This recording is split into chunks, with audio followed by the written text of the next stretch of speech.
नमस्कार दोस्तों, एक बार फिर स्वागत है आपका लर्न फिजिक्स में। आज हम पढ़ेंगे 12th फिजिक्स चैप्टर नंबर 1 से पूछे जाने वाले most important fill in the blanks, जो कि आपकी बोर्ड परीक्षा के लिए बहुत इंपॉर्टेंट है। तो बिना किसी देर करे हम स्टार्ट करते हैं आज के हमारे most important fill in the blanks. पहला क्वेश्चन जो ज्यादातर पूछा जाता है, at every point blanks a charge spherical shell the intensity of electric field is zero. यदि आपके पास कोई चार्ज स्फेरिकल शेल है तो उसके किस पॉइंट पर इलेक्ट्रिक फील्ड इंटेंसिटी जीरो होती है?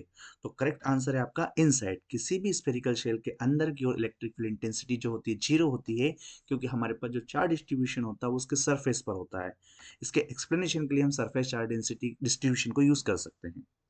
Next question, the dimension formula of charges. Charge का डायमेंशन फॉर्मूला आपको याद रखना है, बहुत इंपॉर्टेंट होता है। चार्ज का डायमेंशन फॉर्मूला होता है AT। Question number next, the value of elementary charges blanks coulomb.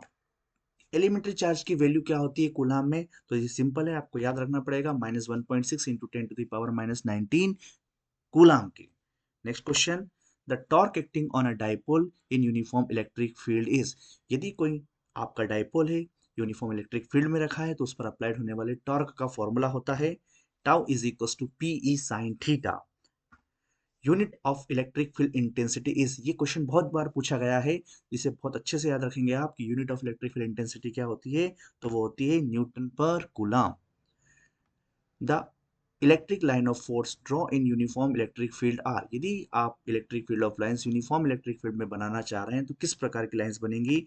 तो बनेगी parallel to each other.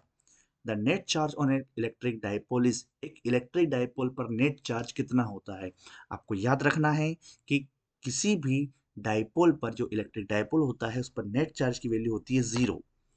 Next, the net flux link with the close surface is blanks time the net charge present inside is. किसी भी close surface से निकलने वाला electric flux कितना होता है, नेट इलेक्ट्रिक फ्लक्स कितना होता है? तो ये आप याद रख सकते हैं गॉसेस थ्योरम से, और वो होता है 1/एप्सिलॉन naught time to the total charge present inside the close surface. ठीक है। Next question, the size of ideal dipole is, बहुत इंपॉर्टेंट क्वेश्चन है, कई बार वन वर्ड्स के रूप में भी पूछा गया है, तो इसको आप याद रखेंगे। आइडियल डाइपोल का कोई साइज नहीं होता, जीरो साइज का होता है। इसमें आप नेग्लिजिबल वर्ड भी यूज कर सकते हैं। Next, the charge of an isolated body is always, किसी आइसोलेटेड बॉडी पर चार्ज हमेशा कितना होता है? कांस्टेंट होता है, उस पर चार्ज की वैल्यू हमेशा कैसी रहेगी? कांस्टेंट। तो ये कुछ important fill in the blanks थे चैप्टर नंबर 1 से, बोर्ड एग्जाम में पूछे जाने वाले। आगे आने वाले वीडियो में हम वन वर्ड्स के बारे में बात करेंगे, कुछ इंपॉर्टेंट वन वर्ड्स मैं आपके लिए लेकर आऊंगा। तब तक के लिए बहुत बहुत धन्यवाद। पढ़ाई करते रहिए, बेस्ट ऑफ लक एग्जाम के लिए।